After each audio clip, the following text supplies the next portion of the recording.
কুরআনুল কারীমের ভিতরে আল্লাহ বলল ওয়া মা রামাইতা ইয রামাইতা ওয়ালাকিন্নাল্লাহা রামা।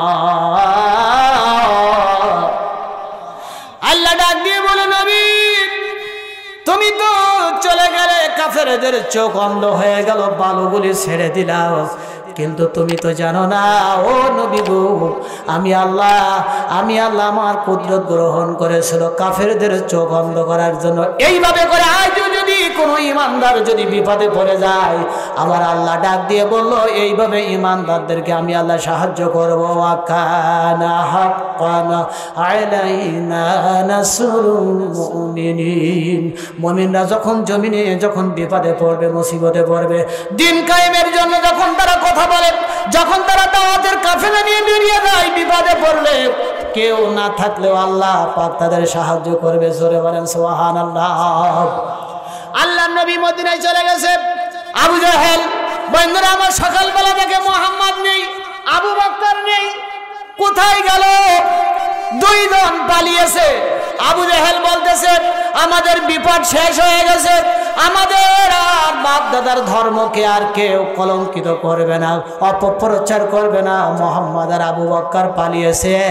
এবার আবু জাহেল আবু লাহাবের বাড়িতে যায়, বলল এ আবু লাহাব, তোমার ঘরে মুহাম্মদের মেয়ে জয়নাব যেহেতু তোমার পুত্রবধূ, সুতরাং জয়নাবকে ঘর থেকে টেনে বের করে আনো, চাবুক দিয়ে পিটায়া পিটায়া পিটায়া পিটায়া রক্তাক্ত করবা, এটাই হবে মুহাম্মাদের প্রতিশোধ নেওয়া। চোখে পানি রাখা যাবে না মুসলমান, আমার মায়েরা বোনেরা গভীর মনোযোগ। এরপরে দেখেন নবীর মেয়ে জয়নাবকে আবু লাহাবের ছেলে উতাইবার সঙ্গে বিয়ে হয়েছিল। বন্ধুরা উতাইবা কি করলো? বাবার কথা অনুযায়ী আবু জাহেল বসে রয়েছে চেয়ারে বারান্দায়, আবু লাহাব পাশে বসে আছে, আর অর্ডার করলো ছেলেকে নবীর মেয়ে জয়নাবকে বাইরে টেনে বের করে আনো, চাবুক দিয়ে পেটাও।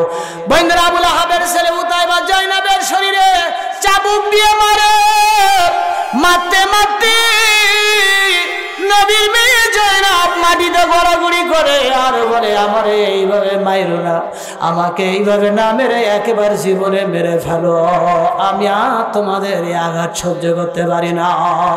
আবু লাহাব বলল না, তোমাকে একেবারে জীবনে মেরে ফেলা হবে না, তিলে তিলে তোমার যন্ত্রণা দেব। এই যে যন্ত্রণাটা তোমার বাবা মুহাম্মাদের কলিজায় আঘাত লাগবে, এটাই হলো তোমার বাবার প্রতিশোধ। বন্ধুরা আমার আবু লাহাব তিনি অর্ডার করলো সন্তানকে যে তুমি পিটাও। এক পর্যায়ে পিটাইতে পিটাইতে জয়নাব তিনি বলল আমাকে এইভাবে মেরো না, আমাকে তোমরা কয়টা দিন সময় দাও, তোমাদের এই যে তোমাদের বংশের প্রদীপ সন্তান, ও স্বামী রে তোমার সন্তান আমার গর্ভে আছে, আমি সন্তান প্রসব করার পরে আমি এই মক্কা ছেড়ে তোমাদের বাড়িঘর ছেড়ে চিরজনমের মতো আমি আমার বাবার কাছে মদিনায় চলে যাব, অল্প কয়টা দিন আমার একটু সময় দাও। বন্ধুরা আমার আবু লাহাব বলল না, কোনো সময় দেওয়া যাবে না, আর তোমার গর্ভের সন্তান এই বাড়িতে জন্ম দেওয়া যাবে না, কারণ এটা মুহাম্মাদের অনুসারী হয়ে আসবে। তোমার গর্ভের সন্তান যদি আমার বাড়িতে জন্ম দাও রে জয়নাব, তোমার বাবা মুহাম্মদ যেমন আমাদেরকে যন্ত্রণা দিয়েছে, তোমার গর্ভের সন্তানও তোমার বাবার মতো হবে, হয়তোবা তোমার বাবার অনুসারী হয়ে আমাদের সঙ্গে এভাবে করে, এইভাবে তারা বিরোধিতা করবে, যন্ত্রণা দেবে রে জয়নাব, এই জন্য তোমার গর্ভের সন্তান আমার বাড়িতে জন্ম দেওয়া চলবে না। এক পর্যায়ে জয়নাবের চোখে মার, নবীর মেয়ে হাতে মার, মারতে মারতে জয়নাবের শরীর থেকে রক্ত ঝরে, জয়নাব সহ্য করতে পারে না। এক পর্যায়ে আবুল আহাব বলল, জয়নাব তোমারে দুইটা শর্তে এই বাড়িতে থাকার জায়গা দেওয়া হবে, সন্তান জন্ম দিতে পারবা, তবে শর্ত হলো দুইটা। জয়নাব বলল, যে শর্ত দিবা তোমরা বলো, সত্য আমি মানব। তখন বলল, 1 নম্বর শর্ত, তুমি যে বলেছো আল্লাহ আমার রব, তুমি যে কালেমা পড়েছো, ঈমান এনেছো, ঈমান ছেড়ে দিতে হবে, কালেমা তোমারে ছেড়ে দেওয়া লাগবে।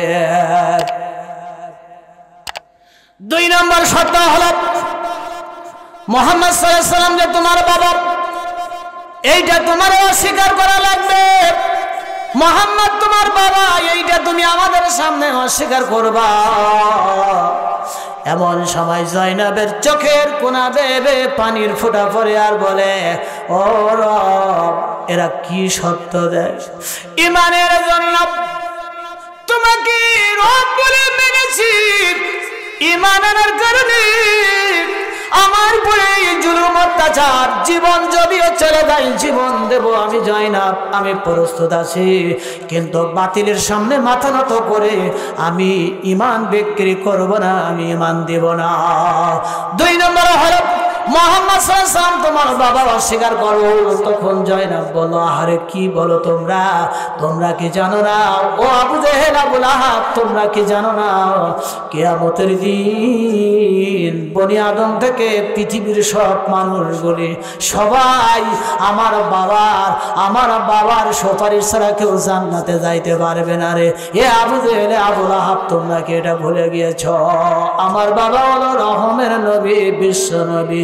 وما أرسلناك إلا رحمة للعالمين।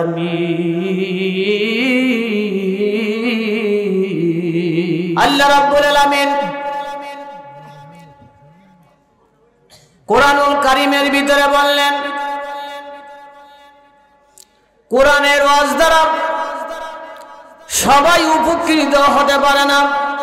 গ্রামে যখন মাহফিল হয়, একটা ওয়াজ মাহফিলের আয়োজন যখন গ্রামে করা হয়, দেখবেন গ্রামের মানুষরা সবাই আনন্দিত হয়। অনেক আল্লাহওয়ালা মানুষগুলি সকাল সকাল প্রস্তুতি নেয় যে আমরা মাগরিবের নামাজ পড়ে ময়দানে যাব, কোরআনের ময়দানে, বরকতের জায়গা, রহমের জায়গা, বারাকার জায়গা, ফায়েজের জায়গা, সাকিনার জায়গা, তাম পৃথিবীর মধ্যে সবচেয়ে দামি জায়গা কোরআনের ময়দানে। যে অনেক আল্লাহওয়ালা মানুষ এসে বসে যায়, কোরআনের মাহফিল শেষ না করে, মোনাজাত না করে কেউ যায় না। এরাই হলো বুদ্ধিমান। আল্লাহ রাব্বুল আলামিন কথাটি এভাবে কোরআনের ভিতরে বললেন, ইন্না ফী যালিকা লাযিকরা লিমান কানা লাহু কলবুন আও আলকাস সামআ ওয়া হুয়া শাহীদ। এই কোরআনের রাস্তাদের জন্য, কোরআনের নসিহত তাদের জন্য, কোরআনের মাহফিল তাদের জন্য যারা নিবিষ্ট মনে কোরআন শ্রবণ করে, কোরআন যারা শ্রবণ করে আর অন্তর দিয়ে যারা অনুধাবন করে, কোরআনের কথাগুলি যারা হৃদয়ঙ্গম করে। আয়াতের তাফসীরের মধ্যে 3টা বৈশিষ্ট্যের কথা বলা হয়েছে। 1 নম্বরে হলো কোরআনের কথাগুলি যারা অন্তর দিয়ে অনুধাবন করবে। 2 নম্বর কোরআনের মাহফিল হলো তাদের জন্য যারা কোরআনের কথাগুলি কান দিয়ে যারা শ্রবণ করবে। 3 নম্বর কোরআনের মাহফিল তাদের জন্য যারা কোরআনের স্টেজ আর মাহফিলের প্যান্ডেল যেখানে করা হয়েছে সৌন্দর্যপূর্ণ এই পরিবেশে এসে যারা বসবে, বসে বসে যারা নীরবে কোরআন শুনবে, এরাই কেবল আল্লাহর রহম প্রাপ্ত বান্দা হয়ে যাবে। এদেরকে আল্লাহ পাক রহম দিয়া, বারাকা দিয়া জীবনটা আল্লাহ পাক ধন্য করে দিবেন, এদের জিন্দেগির গুনাহ মাফ হয়ে যাবে। আল্লাহ কোরআনুল কারীমের অন্য আয়াতে বললেন, ওয়াইযা কুরিয়াল কুরআনু ফাসতামিউ লাহু ওয়ানসিতু লাআল্লাকুম তুরহামুন। ও বান্দা, যখন কোরআন তেলাওয়াত করা হয়, নীরবে বসে বসে যদি কোরআন হৃদয়ঙ্গম করতে পারো, কোরআন শুনতে পারো, আমার আল্লাহ ওয়াদা দিয়েছেন লাআল্লাকুম তুরহামুন, কোরআন শ্রবণকারী বান্দাদের উপর আল্লাহর পক্ষ থেকে রহমত নাজিল হয়ে যাবে। আল্লাহ যদি রহমত নাজিল করে দেয়, আকাশের নিচের জমিনের উপরে শ্রেষ্ঠ মানুষ হয়ে যায়, দুনিয়া আখিরাত উজালা হয়ে যাবে। আমার আল্লাহ কোরআনে ওয়াদা দিয়েছে, যারা নীরবে কোরআন শুনবে তাদের উপরে রহম করবেন কে? জোরে বলেন। সেই আল্লাহ পাক তিনি নির্দেশ দিয়েছেন, নীরবে বসে বসে যদি কোরআন শুনতে পারো তাহলে তোমরা ধন্য হবে, তোমাদেরকে আল্লাহ রহম আর বারাকা দিয়ে জীবনটাকে ধন্য করে দেবে। জোরে বলেন আমিন। বন্ধুরা আমার কান লাগাবেন, গভীর মনোযোগ, কারণ হাতে সময় কম। যারা আপনারা মোবাইল চালান, এখন তো আপনার সমস্ত অ্যান্ড্রয়েড মোবাইলগুলি সব এমবি ভরা লাগে, ঠিক কিনা বলেন? এর পরবর্তীতে অনেকের ওয়াইফাই জোন আছে না নেই? কারণ আনলিমিটেড যারা এমভি যাদের প্রয়োজন হয়, ইন্টারনেট প্রয়োজন হয়, বাড়িতে দেখবেন তারা ওয়াইফাই এই কানেকশন তারা নিয়ে মোবাইল চালায়, ঠিক কিনা বলেন? কিন্তু আপনি টাকা দিয়ে ওয়াইফাই নিলেন, আপনি টাকা দিয়ে ওয়াইফাই কিনলেন, মাসে মাসে আপনি বিল পরিশোধ করেন, কিন্তু এরপরেও এই যে আপনার ওয়াইফাই জনের একটা কিন্তু রেঞ্জ আছে, ওইখান থেকে 200 মিটার, ওইখান থেকে বন্ধুরা আমার অথবা 500 মিটার, এখানে যদি ওয়াইফাই থাকে তাহলে ঘরের থেকে আপনি রাস্তা পর্যন্ত আপনি এই যে নেটওয়ার্ক পাবেন, কিন্তু তার বাইরে গেলে কিন্তু আপনি নেট পাবেন না, ঠিক কিনা বলেন?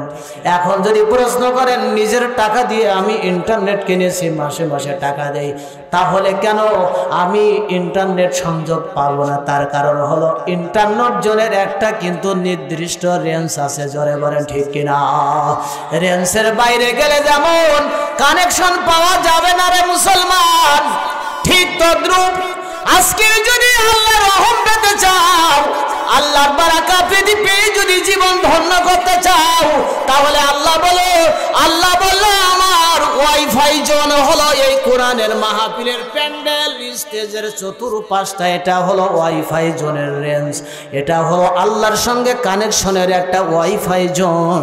সুতরাং বাড়ির থেকে যেমন রাস্তায় গেলে আপনার নিজের টাকা দিয়ে কিনা, তারপরেও যেমন ওয়াইফাই কানেকশন পাবেন না, তদ্রূপভাবে কোরআনের এই মাহফিল প্যান্ডেলের বাইরে যখন চলে যাবেন, তখন আল্লাহর ওয়াইফাই রেঞ্জের বাইরে আপনি চলে গেলেন, আল্লাহর দয়া পাবেন না, মায়া পাবেন না, রহম পাবেন না, বারাকা পাবেন না, সাকিনা পাবেন না, ফয়েজ পাবেন না।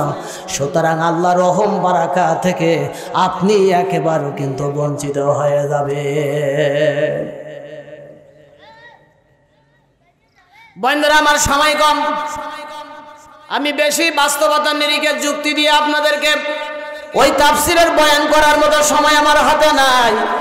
বন্ধুরা আমার কিছু কিছু ময়দান আছে চাপায়ের, আমাদের ডক্টর মিজানুর রহমান সাহেব উনি বললেন যে নাসলে একটা ময়দান আছে, আমি বিগত কয়েক বছর সেখানে ইশারার নামাজ পড়ার পরে আমার সেখানে উঠায়া দেয় 3 ঘন্টা, এবার বিগতবার 4 ঘন্টা বয়ান করেছিলাম, এবার তারা বললো আরো বেশি বয়ান করা লাগবে। বন্ধুরা আমার এই জন্যই এখন তো অনেক গভীর রাত হয়ে গেছে, আমি আপনাদেরকে কিভাবে তাফসীর শোনাই বোঝাই বলুন, কারণ আপনারা পরিশ্রমী মানুষ, সবাই কিন্তু এখন ঘুমাতে যাবেন। বন্ধুরা আমার ঘুমটাও শরীরের হক, এটা নিয়ামত, পরিশ্রমী মানুষ আপনারা। তারপরে আমি বেশিক্ষণ সময় নিব না, তবে আমার কিন্তু যে প্রারম্ভিকায় বলতেছিলাম আল্লাহর ওয়াইফাই জোন, এটা কিন্তু নির্দিষ্ট স্পেসিফিক একটা গন্ডিশ, একটা সীমার মধ্যে এটা নির্দিষ্ট করে দিয়েছেন, সেটা কোরআনের মাহফিল। কোরআনের মাহফিলের বাইরে গেলে বা আল্লাহর সঙ্গে আপনার কিন্তু ওয়াইফাই কানেকশন একেবারে কি হয়ে যাবে, বিচ্ছিন্ন হয়ে যাবে, আপনি কিন্তু মোবাইল চালাইতে পারবেন না। ঠিক তদ্রূপ আল্লাহর সঙ্গে আপনার প্রেম হবে না, আল্লাহর রহম আর বারাকাত থেকে আপনি বঞ্চিত হয়ে যাবেন। এই জন্য এখনো যারা রাস্তাঘাটে আছেন, বাড়ি ঘরে আছেন, স্টলে আছেন, দোকানপাটে আছেন, আল্লাহর এই ওয়াইফাই জনির এক্সপিরিয়েন্সের ভিতরে আসেন, এই কোরআনের মাহফিলে আসেন, আল্লাহর সঙ্গে ডাইরেক্ট কানেকশন হয়ে যাবে, ফেরেশতাদের সঙ্গে কানেকশন হয়ে যাবে। قال رسول الله صلى الله عليه وسلم لا يقعد قوم يذكرون الله إلا حفتهم الملائكة وغشيتهم الرحمة ونزلت عليهم السكينة। আল্লাহর নবী বলেছেন, যখন কোন কওমের লোক, যখন কোন জনপদের লোক একত্রিত হয়ে আযকুরুন আল্লাহ, আল্লাহর জিকিরের মজলিস, কোরআনের মজলিসে বসে বসে যখন তারা নীরবে কোরআন শুনে হৃদয়ঙ্গম করে কোরআন আমল করার সিদ্ধান্ত নেয়, আল্লাহর নবী বলেছেন ইল্লা হাফাতুমুল মালাইকা, রহমের কোটি কোটি ফেরেশতা কোরআনের মাহফিলে চতুর্পাশে এসে নেমে তারা দাঁড়ায় অপেক্ষা করে, কারা কারা নীরবে কোরআন শুনতেছে, হৃদয়ঙ্গম করতেছে, রহমের ফেরেশতারা দাঁড়ায় গেছে চতুর্পাশে, তাদের নামগুলি তালিকা করা হচ্ছে। এদেরকে আল্লাহ রহম করবেন, এদেরকে আল্লাহ মাফ করে দিবেন, কোরআন এদেরকে সুপারিশ করে করে কিয়ামতে জান্নাতে নিয়ে যাবে। কারণ হলো তাফসীরের ভিতরে দেখলাম কোরআনের এমন দুইটা সূরা আছে, আমি আপনাদেরকে বলে যাব। আল্লাহ নবী বললেন কিয়ামতের দিন, in the judgement when the sun will come on the head the people of 7 classes from the help of Allah one who জাজেস ইন দা রাইট ওয়ে। ওই কিয়ামতের দিন এক বিঘত মাথার উপরে যখন সূর্যটা এসে তাপ দিবে, নবীজি বলেছেন কোরআনের দুইটা সূরা যারা দুনিয়াতে আমল করেছিল, আল্লাহর নবী ওয়াদা, নবীজির ওয়াদা, মেঘমালার মতো ছায়া দিবেন, আপনার মাথার উপরে মেঘমালার মতো ছায়া দিবে কিয়ামতের দিন এই কোরআন, আপনার শরীরে মাথায় সূর্যের কোনো তাপ লাগবে না। আর একটা হাদিসের ভিতরে দেখলাম কোরআন ঝগড়া করবে। এই কোরআন কিয়ামতের দিন আল্লাহর সঙ্গে ঝগড়া করবে আর বলবে, রব যারা দুনিয়াতে আমাকে আমল করেছিল, মান আমিলা বিউজিরা মান কলাবি সাদাকা ওমান আস্তাকু মিনাল্লাহি কিলাম ওমান হাকামা বিয়াদিলাম, যেই ব্যক্তি দুনিয়াতে কোরআন মে আমল করেছিল, কোরআন অনুযায়ী জীবন পরিচালনা করেছিল, ইবাদত করেছিল, কোরআন ঝগড়া করবে, আল্লাহ এই ব্যক্তিকে ভেস্তে না দেওয়া পর্যন্ত আমি কোরআন শুনব না, আপনারে ভেস্তে ঢুকায়া দিয়ে তারপরে কোরআন ক্ষান্ত হবে, এর আগ পর্যন্ত আল্লাহর সঙ্গে কোরআন ঝগড়া করতে থাকবে। সুবহানাল্লাহ বলবেন না? এই কোরআন ঝগড়া করবে আল্লাহর সঙ্গে কিয়ামতের দিন, ঝগড়া তুমুল যুদ্ধ ফাইট করবে আর বলবে, আল্লাহ আমি কোরআনকে দুনিয়াতে যারা আমল করেছে, জিন্দেগি গঠন করছে, এদেরকে ভেস্তে না দেওয়া পর্যন্ত আমি কোরআন কিন্তু আমি শুনবো না। আল্লাহ কোরআনের কথা কবুল করবেন, কোরআনের কথা আল্লাহ ফিরাইয়া দিবেন না, এটাই তাফসিরে এসেছে। সুবহানাল্লাহ বলেন। আমি নবী না চিনিলাম, কি যে ভুল করিলাম, নবী না মানিলাম, কি যে ভুল করিলাম, আমি কোরআন না মানিলাম, কি যে ভুল করিলাম, ভস্মে ডালিলাম ঘি, মানুষ হইয়া ভবেতে আসিয়া মানুষের করিলাম কি, আমি মানুষ হইয়া ভবেতে আসিয়া মানুষের করিলাম কি।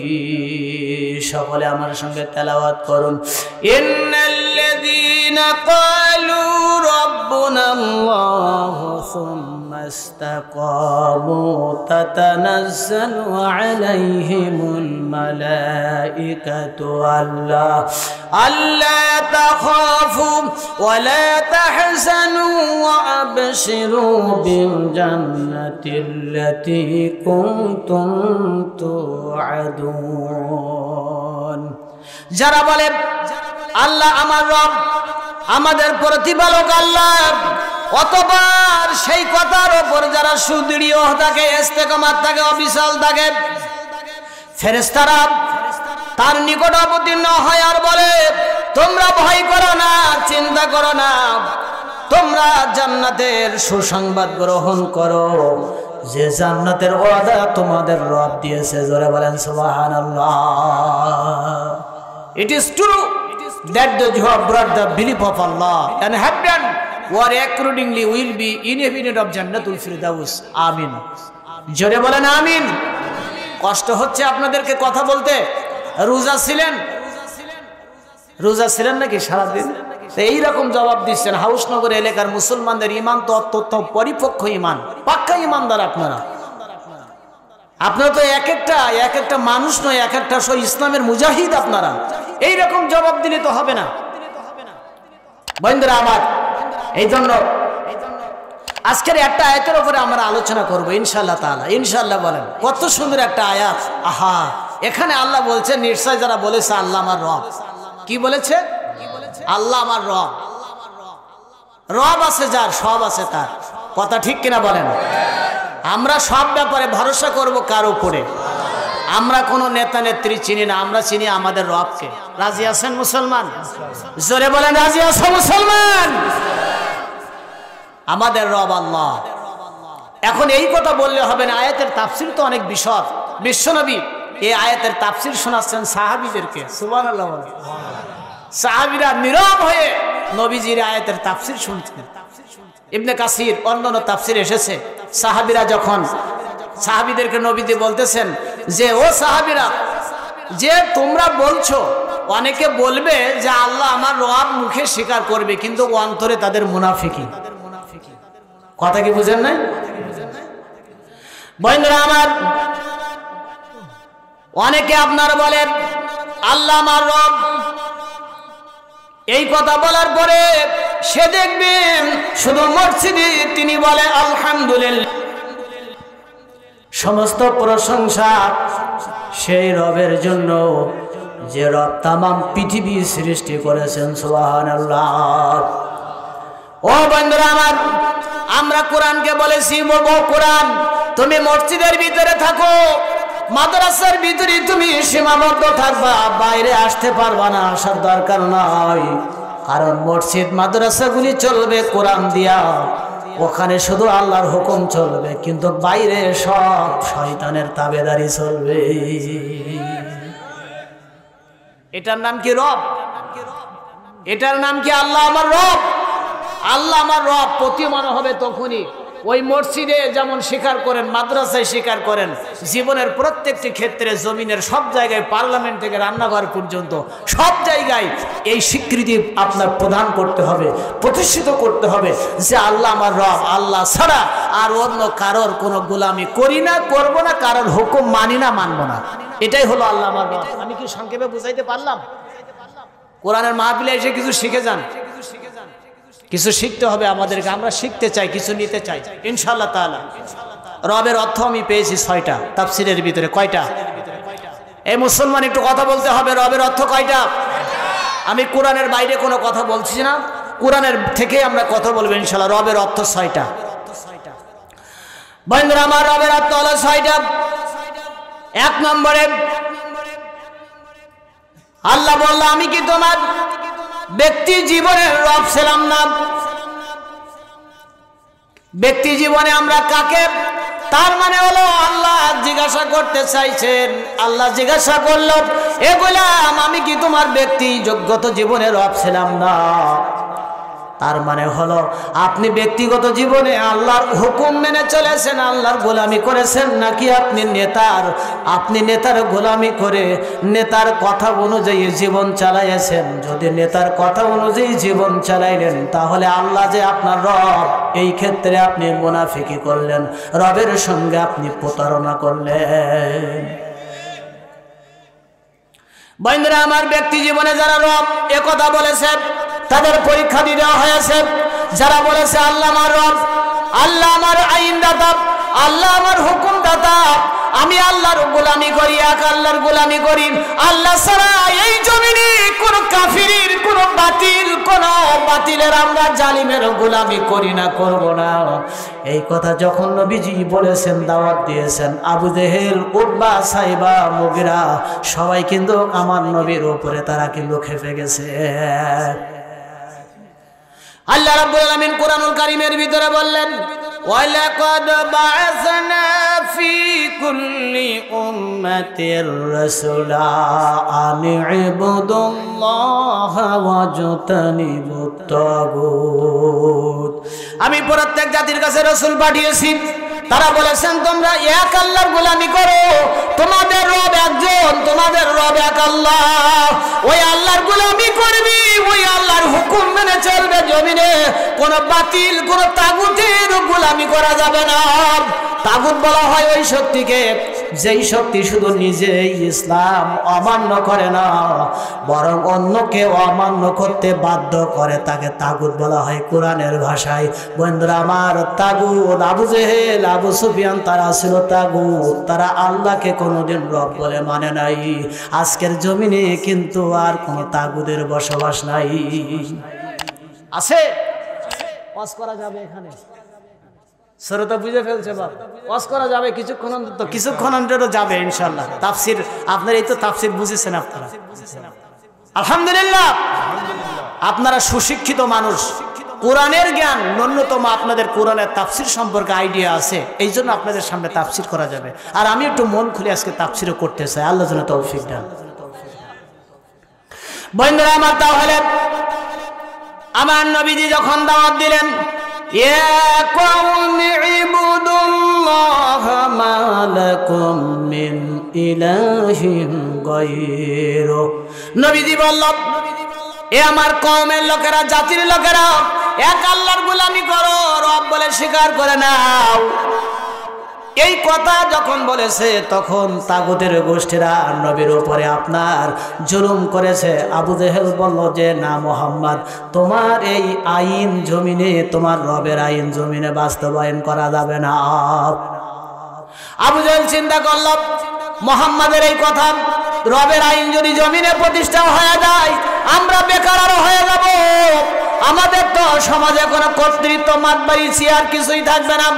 এই জন্য কি করা যায়, আমার নবীদিকে তারা অনেক দামি দামি অফার করলো, মুহাম্মদ কি চাই তোমার, তুমি যদি চাও তামাম আরবে তোমার প্রেসিডেন্ট বানিয়ে দেব, মক্কার প্রেসিডেন্ট বানিয়ে দেব, বাড়ি গাড়ি সব দেব, সুন্দরী নারী দেব, শুধু তুমি রবের দাওয়াত, এই কোরআনের দাওয়াতটা তুমি বন্ধ করে দাও।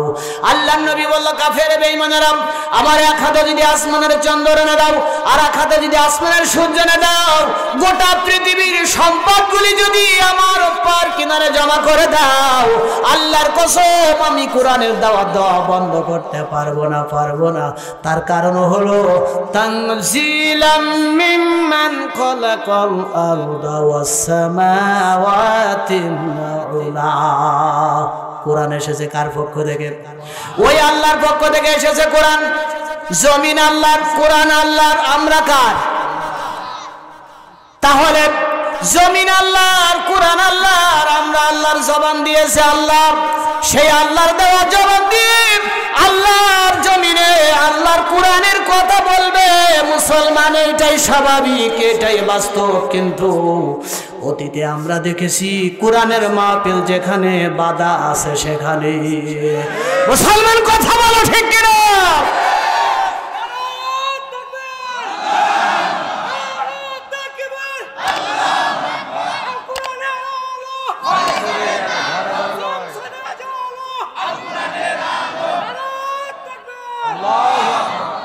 বন্ধুরা আমার,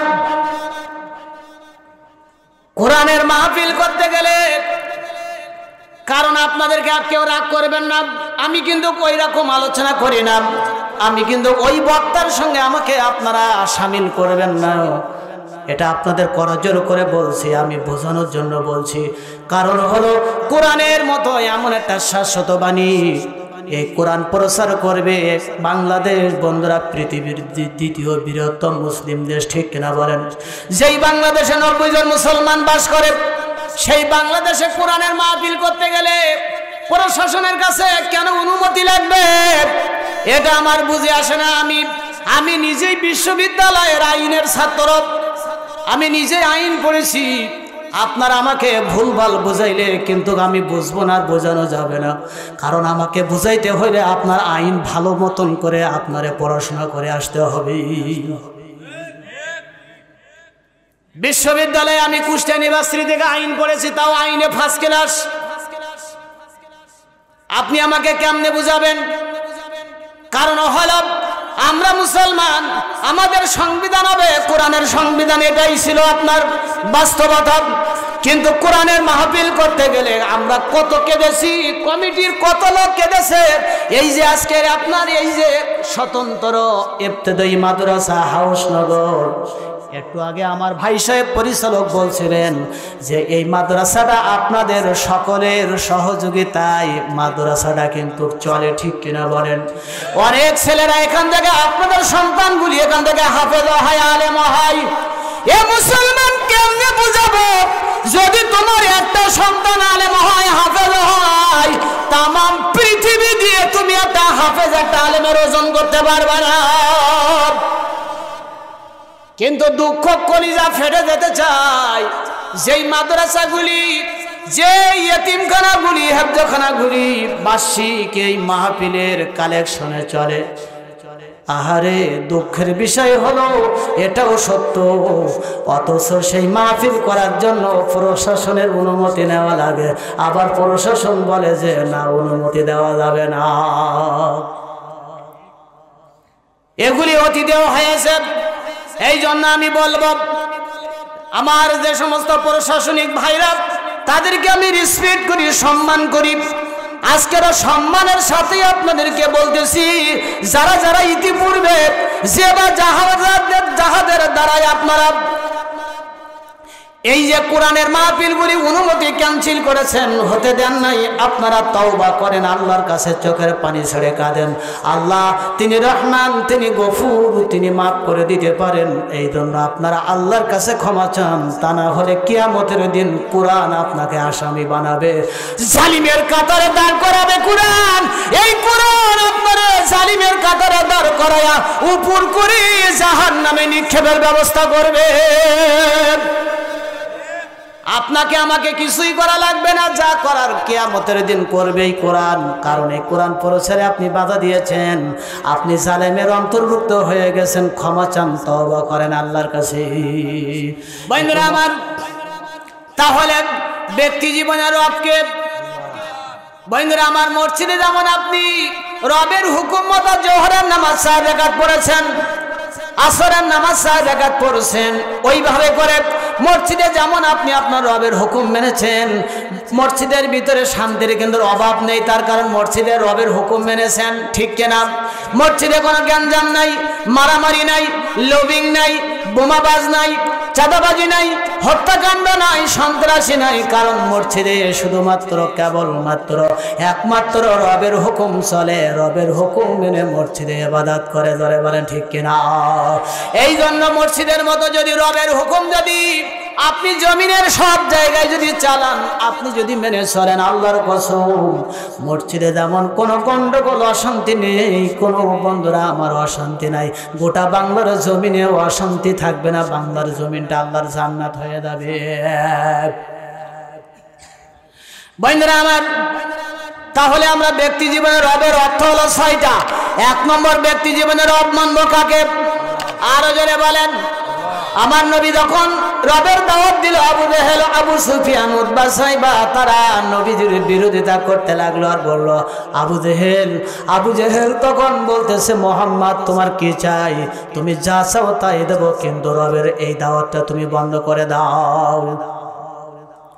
বন্ধুরা আমার, এখানে মজার ব্যাপার হলো, আবু জেহেল আমার নবীকে যখন কোনোভাবে বন্ধ করতে পারলো না, তখন আবু জেহেল, আবু সুফিয়ান তারা বলল, মোহাম্মদের ঘাড়ে জেন লেগেছে, পাগল হয়ে গেছে, মাথা নষ্ট হয়ে গেছে। দক্ষিণ আরবের থেকে একজন বড় মাপের কবিরাজকে তারা ভাড়া করে আনলো। আবু জেহেল, আবু সুফিয়ান কবিরাজকে ভাড়া করে এনে বলল, কবিরাজ তুমি কি জেন ঝাড়ানোর অভিজ্ঞতা তোমার আছে? বলল, হ্যাঁ আছে। ইতিপূর্বে এমন কোন জিনের রোগী নাই যে আমার হাত থেকে সে রক্ষা পেয়েছে, কোন দুষ্ট জিন আমার হাত থেকে রক্ষা পায় নাই। আমারে মোহাম্মদের কাছে নিয়ে চলো, মোহাম্মদের ঘাড়ের থেকে যত বড় শক্তিশালী দুষ্ট জিন থাক না কেন, আমি জিন নামায়া তার ঘাড় থেকে আমি তারায়া ছাড়ব। অনেক মজার কথা। বন্ধুরা, কবিরাজকে আবু জেহেল, আবু সুফিয়ান নিয়ে গেছে আমার নবীর সামনে। আল্লাহর নবী, আহারে কি সুন্দর চেহারা নবীর, এত চমকপ্রদ চেহারা নবীর, তার চুলগুলি মৃদু মন্ডর ঢেউয়ের মতো, আমার নবীজি যখন তেল দিতেন মনে হচ্ছে বন্ধুরা আমার মৃদুমন্ড ঢেউর মতো এরকম আপনার চকচকা কি সৌন্দর্যপূর্ণ। এখন ওই কবিরাজ তিনি যখন এসেছেন নবীর সামনে বসেছেন, আমার নবী বলল তুমি কে? বললো আমি কবিরাজ। নবী কি বলছে? তুমি কে? বলছে আমি কবিরাজ। কেন এসেছ? বললো তোমার ঘাড়ে মোহাম্মদ জেন আছে, বড় শক্তিশালী জেন। এই জেনের আসর পেয়ে তুমি নাকি ভুলভাল বলতেছ, পাগলের মতো তুমি বকতেছ, বকাবকি করছ। কারণ হলো তোমার কওমের লোক, তোমার গোত্রের লোক, তোমার চাচারা এই কথা বলছে যে তুমি পাগল হয়ে গেছো, তোমার ঘরে দুষ্ট জেন ভর করেছে। আমি জেন নামায়া তার উপরে এইখান থেকে যাব।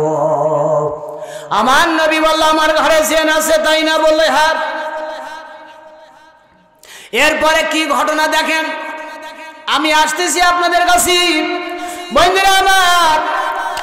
আমার নবী যখন বলল ও আবু জাহেল আবু সুফিয়ান আমারে তোমরা বাধা দিতে পারবা না, কারণ কোনো বাধা দিয়ে কাজ হবে না। আমার নবীকে তারা ধরে 3টা বছর তারা শিয়াবে আবু তালেব নামক কারাগারের ভিতরে ঢোকাইয়ে দিল। কত বছর? জোরে বলেন। অপরাধ কি? অপরাধ হলো একটাই, ওয়ামা নাকামু মিনহুম ইল্লা আইয়ুমিনু বিল্লাহিল আজিজিল হামিদ।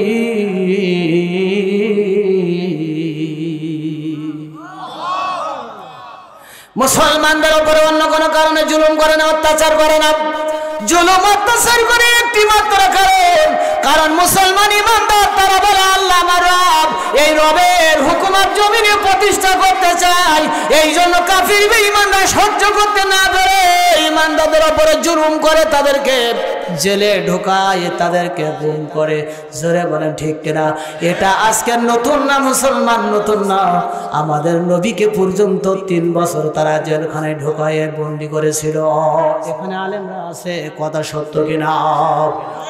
আমি একটু বলে তারপরে ট্র্যাজেডি আলোচনা, অত্যন্ত আকর্ষণীয় ঘটনা রেডি আছে। আমি আসতেছি। আমার নবীকে 3 বছর কারাগারে ঢোকালো, শিশু বাচ্চাগুলি সহ অনেক মহিলা কারাগারের ভিতরে যারা কালেমা পড়েছিল, যারা বলেছিল আল্লাহ আমার রব, এই স্বীকৃতি দিয়েছে, কেউ বাঁচতে পারে নাই। সকলকে আবু জেহেল আবু সুফিয়ান তাদের কর্মী বাহিনী সকলকে বান্দা কারাগারের ভিতরে ঢোকাই দিয়েছে। বাচ্চাগুলি গভীর রাতে কেঁদেছে। ও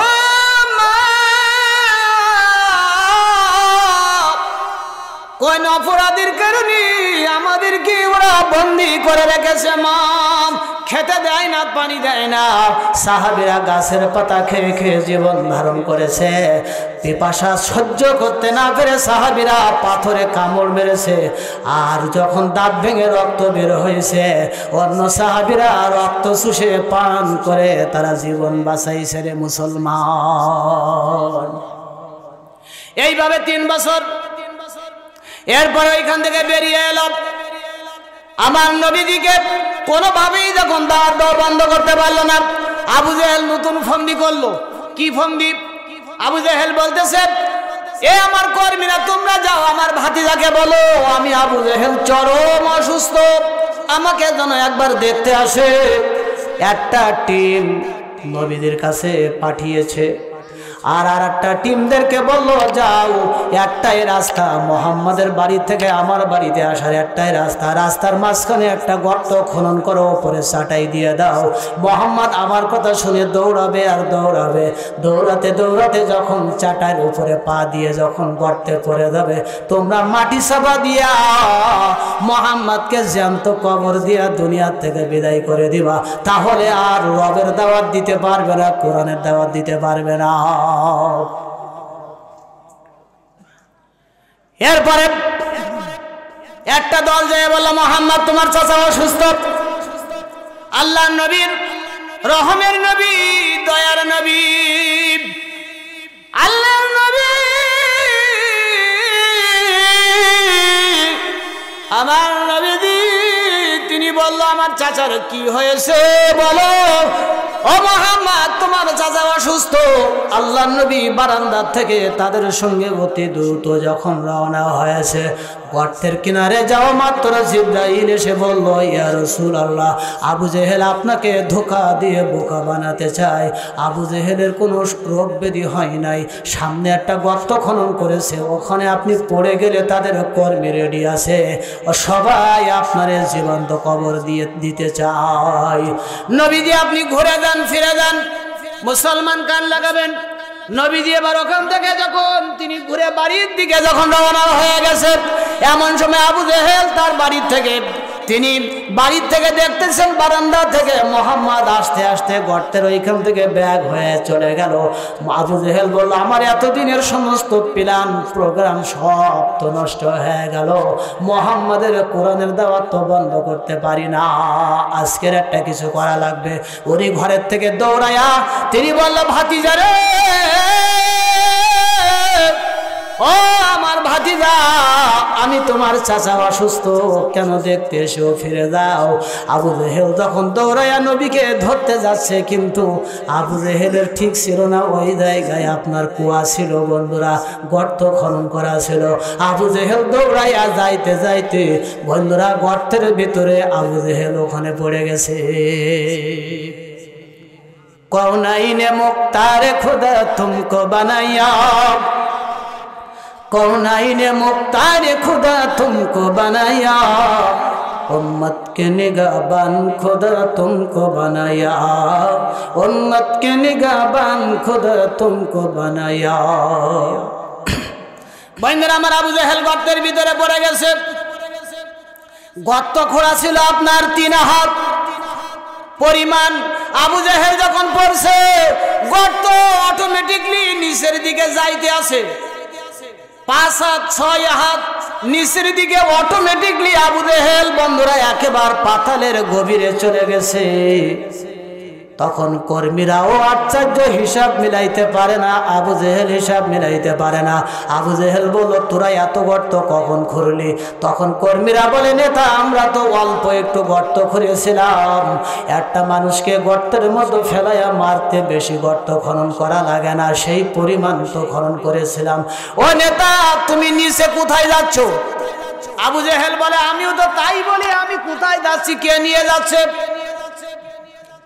কর্মীদেরকে বললেন, যত রশি ছিল সমস্ত রশি সব তোরা কুয়ার ভিতরে দিল, গর্তের ভিতরে দেয়, আবু জেহেল নাগাল পাই না। বন্ধুরা আমার, এখানে মজার ব্যাপার হলো, গর্তটা নবীজিকে মারার জন্য খুঁড়েছিল, কিন্তু গর্তের ভিতরে আবু জেহেল কিন্তু তিনি নিজেই বন্ধুরা বন্দী হয়ে গেল। আজকের যদি লক্ষ্য করেন, এটা প্রতীয়মান হবে, এটা আপনাদের কাছে পরিষ্কার মিডিয়ার যুগে বাংলাদেশে আয়না ঘর, এই আয়না ঘর নামক গর্ত খনন করেছি, কারা তৈরি করলো? আমার নবীকে এই গর্তের ভিতরে ফেলায় মারবা। এই গর্ত নামক আয়না ঘর তোমরা কারা তৈরি করলো? তোমরা এইগুলি তৈরি করে এর ভিতরে অনেক নিরীহ আলেম ওলামা, নিরীহ ভালো ভালো দেশের সম্পদগুলি, ভালো ভালো যোগ্য প্রতিভাবান ব্যক্তিগুলিকে, যারা জাতির সামনে কথা বলতে পারে, যাদের কথাই জাতি আপনার ফিরবে, মানুষে যাদের কথাগুলি আপনার মানুষে শুনে আমল করে। বন্ধুরা আমার, এমন কিছু লোক নেতা আলেম ওলামাদেরকে ওই যে আয়না ঘরের ভিতরে তোমরা বন্দী করে রেখেছ। আত্মীয় স্বজন কোনো খোঁজ পায় না, বারবার থানায় বিভিন্ন অফিসে যেয়ে বলে, আমাদের আত্মীয় কোথায় আছে, শুধু একবার জানতে চাই, তারা অস্বীকার যায়, বলে আমরা জানি না। বন্ধুরা আমার, ওই যে সন্তানকে আয়না ঘরের ভিতরে বন্দী করা হলো, ওর মা রাতে ঘুমাতে পারে না, ওর বাবা ঘুমাতে পারে না, ওর ভাই ঘুমাইতে পারে না। আমরা দেখেছি কত মা পাগল হয়ে গেছে, কত বাবা কান্দে কান্দে সন্তানের জন্য পাগল হয়ে গেছে, কত বাবা মা তারা কান্দতে কান্দতে সন্তানের শোক তারা সহ্য করতে না পেরে তারা দুনিয়া থেকে বিদায় হয়ে গেছে। রে মুসলমান, আজকের আয়না ঘর ছিল, আছে এবং থাকবে। হয়তো আবু জেহেলের মতো পরিণতি কারোর ভাগ্যে যারা জুলুম করেছো, তোমরা প্রস্তুত হয়ে দাও, তোমাদের ভাগ্যেও হয়তো আবু জেহেলের মতো এরকম তোমাদের পরিণতি হতে পারে। জয় বলো ঠিক কিনা মুসলমান? বন্ধুরা আমার, এরপরে আবার আমার নবীকে ডাকতে পাঠালো কর্মীদের। আবু জাহেল বলল, এ কর্মীরা তোমরা যাও, আমার ভাতিজাকে বলো, তিনি যদি আসে আমার না বাঁচায় আমি বাঁচবো না, আমারে কেউ উঠাইতে পারবে না। সমস্ত লোকজন যে নবীজিকে বলল, দয়ার শরীর নবীজি, মায়ার নবী, নবীজি তখন চাচার প্রতি দুর্বল হয়ে গেল। আল্লাহ নবী গর্তের উপরে দিয়ে বলল, ও চাচা, আমারে মারার জন্য আপনি কি এত বড় গভীর গর্ত খনন করে রেখেছিলেন গো চাচা? ও চাচা, আমি কি অপরাধ করেছি? আমি কোন দোষ করি নাই, অপরাধ করি নাই। আমার একটা অপরাধ, আমি শুধু বলেছি লা ইলাহা ইল্লাল্লাহু মুহাম্মাদুর রাসূলুল্লাহ সাল্লাল্লাহু, আমি এই কালেমার দাওয়াত দিয়েছি, এটাই আমার অপরাধ। এই অপরাধের কারণে এত গভীর গর্ত আপনি খুঁড়লেন চাচা, আপনার কি একটু দয়া হলো না? আবু জাহেল বলল, ভাতিজা ভুল হয়ে গেছে, আমারে বাঁচাও, আমি কিন্তু মরে যাব, তোমার চাচা আমি। আল্লাহ নবী বলল, চাচা আমিও তো তাই জানি আপনি চাচা, তবে একটা বার আপনি ইমানের কালেমা পড়েন, আমাকে নবুয়তের স্বীকৃতি দিয়ে দেন। আমি কথা দিতেছি, গর্ত যতই গভীর হোক না কেন, আমি নবীজি গর্তের থেকে আপনারে বাঁচাবো। কষ্ট হচ্ছে? শেষ করে দিতাম। রবের অর্থ হচ্ছে 6টা, 8টা অর্থের উপরে কথা বলতেছি। আসেন না আলোচনা, এরপরে দেখেন। আমরা তো এতদিন শুধু জানি রব রব রব, এই রবের অর্থটা আছে তো 6টা অর্থ রবের। এই একটা অর্থের উপরে, একটা পয়েন্টের উপরেই তাফসীর হচ্ছে। এরপরে 2 নম্বরে আসতেছে। বন্ধুরা আমার, আবু জাহেল এরপরে তিনি বলতেছে, মোহাম্মদ তুমি ওপরে, আমি নিছি গভীরে, এত কষ্টের মধ্যে কালেমা কেমনে বের হবে?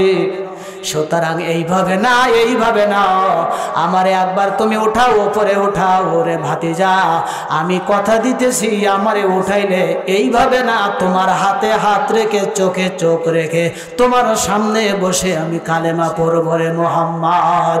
আমার নবী বিশ্বাস করে তিনি গর্তের ভিতরে হাত ঢোকাইছে। আল্লাহ জিব্রাইলকে অর্ডার করলো, জিব্রাইল আমার হাবিব গর্তের ভিতরে হাত ঢুকাইয়া দিয়েছে।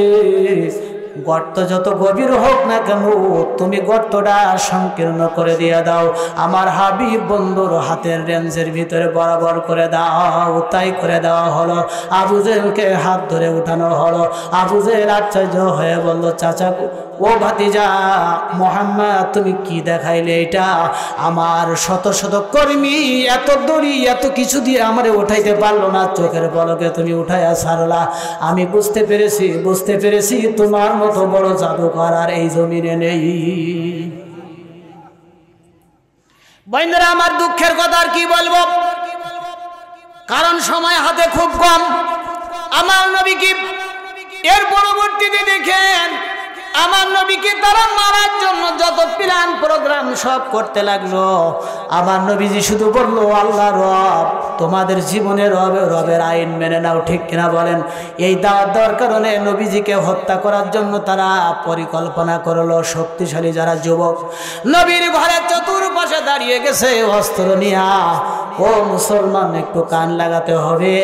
আল্লাহর নবীকে জিব্রাইল এসে বলতেছে, হুজুর আর ঘুমাবেন না, গভীর রাতে হিজরত করেন মদিনায়। কারণ হলো আপনার হত্যার জন্য মক্কার সমস্ত শক্তিশালী যুবকগুলি আজকের অস্ত্র নিয়ে তারা কিন্তু অপেক্ষা করতেছে।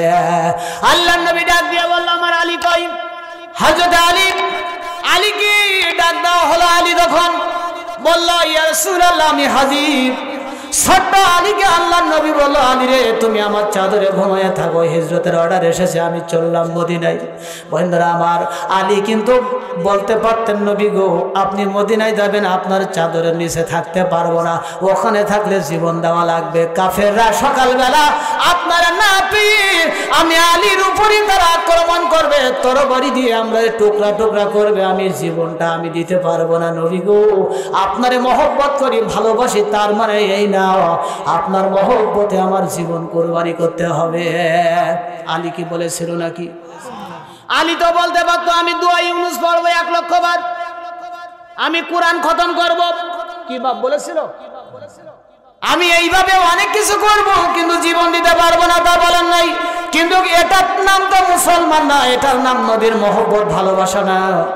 বন্ধুরা, আলী বলেছিল, ইয়া রাসূলুল্লাহ, আপনি চলে যান, মদিনায় চলে যান, আমি আলী আপনার চাদরে ঘুমায় থাকবো। কাফির বেঈমানরা আমাকে তারা মোহাম্মদ মনে করে তরবারি দিয়ে তারা আঘাত করবে, টুকরা টুকরা করে জমিনে আমারে মেরে ফেলবে।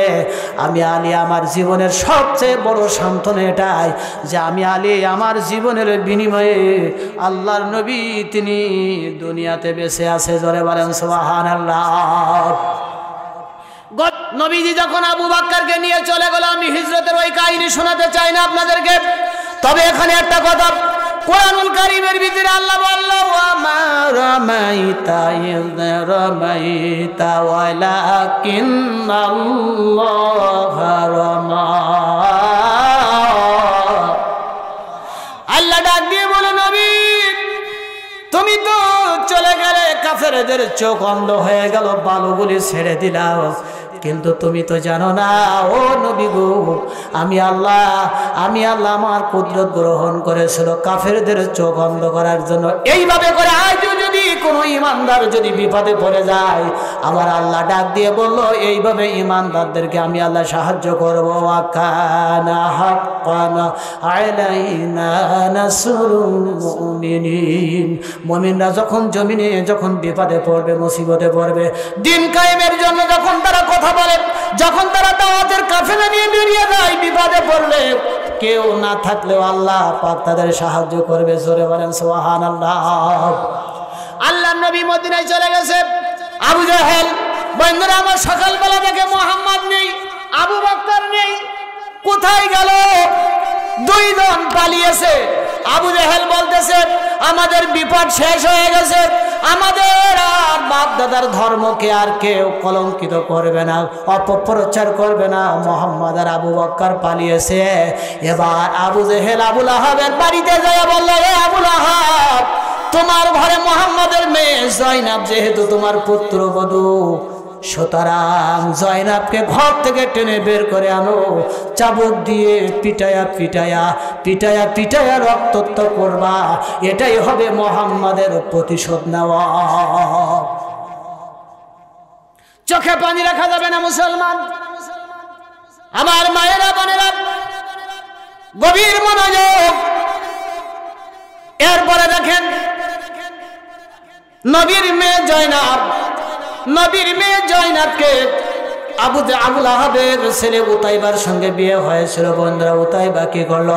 বাবার কথা অনুযায়ী আবু জাহেল বসে রয়েছে চেয়ারে বারান্দায়, আবু লাহাব পাশে বসে আছে, আর অর্ডার করলো ছেলেকে, নবীর মেয়ে জয়নাবকে বাইরে টেনে বের করে আনো, চাবুক দিয়ে পেটাও। বন্ধুরা, আবু লাহাবের ছেলে উতাইবা জয়নাবের শরীরে চাবুক দিয়ে মারে, মারতে মারতে নবীর মেয়ে জয়নাব মাটিতে গড়াগড়ি করে আর বলে, আমারে এইভাবে মাইরো না, আমাকে এইভাবে না মেরে একেবারে জীবনে মেরে ফেলো, আমি আর তোমাদের এই আঘাত সহ্য করতে পারি না। আবু লাহাব বলল, না, তোমাকে একেবারে জীবনে মেরে ফেলা হবে না, তিলে তিলে তোমার যন্ত্রণা দেব, এই যে যন্ত্রণাটা তোমার বাবা মুহাম্মাদের কলিজায় আঘাত লাগবে, এটাই হলো তোমার বাবার প্রতিশোধ। বন্ধুরা আমার, আবু লাহাব তিনি অর্ডার করলো সন্তানকে যে তুমি পিটাও।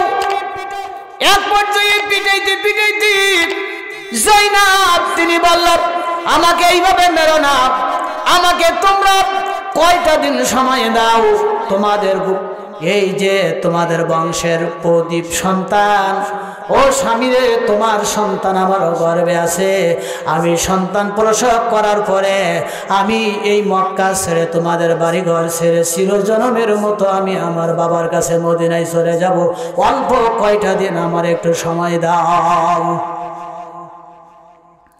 বন্ধুরা আমার, আবু লাহাব বলল, না, কোনো সময় দেওয়া যাবে না, আর তোমার গর্ভের সন্তান এই বাড়িতে জন্ম দেওয়া যাবে না, কারণ এটা মুহাম্মাদের অনুসারী হয়ে আসবে।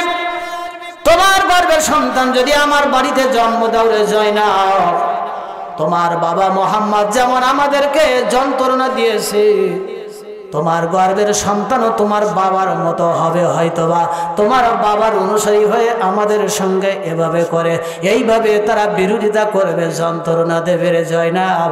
এই জন্য তোমার গর্ভের সন্তান আমার বাড়িতে জন্ম দেওয়া চলবে না।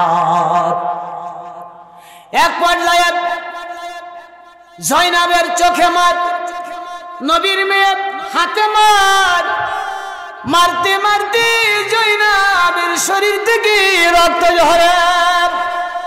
জয়নাব সহ্য করতে পারে না। এক পর্যায়ে আবুল আহাব বলল, জয়নাব তোমারে দুইটা শর্তে এই বাড়িতে থাকার জায়গা দেওয়া হবে, সন্তান জন্ম দিতে পারবা, তবে সত্য হলো দুইটা। জয়নাব বলল, যে সত্য দিবা তোমরা বলো, সত্য আমি মানব। তখন বলল, এক নম্বর সত্য, তুমি যে বলেছো আল্লাহ আমার রব, তুমি যে কালেমা পড়েছো, ঈমান এনেছো, ঈমান ছেড়ে দিতে হবে, কালেমা তোমারে ছেড়ে দেওয়া লাগবে। দুই নম্বর সত্য হলো মুহাম্মদ সাল্লাল্লাহু আলাইহি ওয়াসাল্লাম যে তোমার বাবা, এইটা তোমার অস্বীকার করা লাগবে। মুহাম্মদ তোমার বাবা, এইটা তুমি আমাদের সামনে অস্বীকার করবা। এমন সময় জয়নাবের চোখের কোনা বেয়ে পানির ফোঁটা পড়ে আর বলে, ও রব, এরা কি সত্য দেয়? ঈমানের জন্য তোমাকে রব বলে মেনেছি, ঈমান আনার কারণে আমার উপরে জুলুম অত্যাচার, জীবন যদিও চলে যায় জীবন দেব আমি জয়নাব, আমি প্রস্তুত আছি, কিন্তু বাতিলের সামনে মাথা নত করে আমি ঈমান বিক্রি করব না, আমি ঈমান দেব না। দুই নম্বর হলো মুহাম্মদ সাল্লাল্লাহু আলাইহি ওয়াসাল্লাম তোমার বাবা অস্বীকার করো। তখন জয়নাব বলল, আরে কি বলো তোমরা, তোমরা কি জানো না ও আবু জেহেল আবুল আহাব, তোমরা কি জানো না কিয়ামতের দিন বনি আদম থেকে পৃথিবীর সব মানুষগুলি সবাই আমার বাবার সুপারিশ ছাড়া কেউ জান্নাতে যাইতে পারবে না রে। এ আবু জেহেল আবুল আহাব, তোমরা কি এটা ভুলে গিয়েছ? আমার বাবা হলো রহমের নবী, বিশ্ব নবী। ওয়ামা আরসালনাকা ইল্লা রাহমাতাল লিল আলামিন।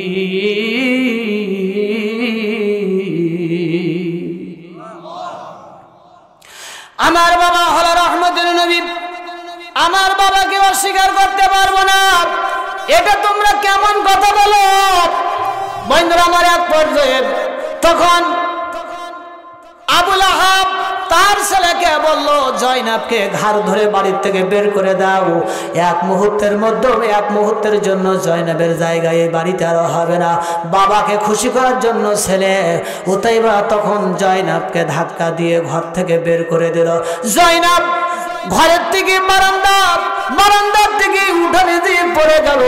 বন্ধুরা আমার, ওইখান থেকে তিনি কষ্ট করে উঠে আল্লাহর কাছে সাহায্য চাই, মাবুদ রে, তুমি আমাকে এই জালিমদের বন্দিশালা থেকে মুক্ত করে আল্লাহ আমার বাবার কাছে তুমি মদিনায় পৌঁছায়া দাও।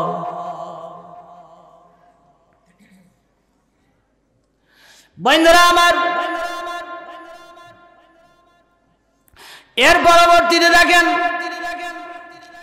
এই কথা বলতেছে জয়নাব কান্দি। তিনি অনেক কষ্ট করে একটি উট তিনি ম্যানেজ করলো।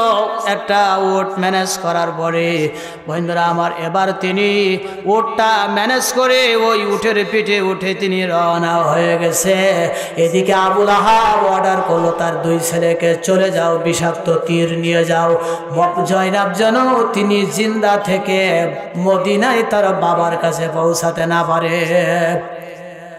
জয়নাব যদি বেঁচে থাকে মদিনায় যায়, উনি কিন্তু ওইখান থেকে মুহাম্মদ তার লোকজন এনে পরবর্তীতে আমাদের সঙ্গে সংঘাত করতে পারে, যুদ্ধ করার সম্ভাবনা আছে। এই জন্য জয়নাব যেন এই জুলুম নির্যাতনের কোনো কথা তার বাবাকে বলতে পারে না পারে। সুতরাং জয়নাবকে প্রতিমধ্যে তোমরা হত্যা করে দিবা। একটু মহব্বতে জিকির করেন লা ইলাহা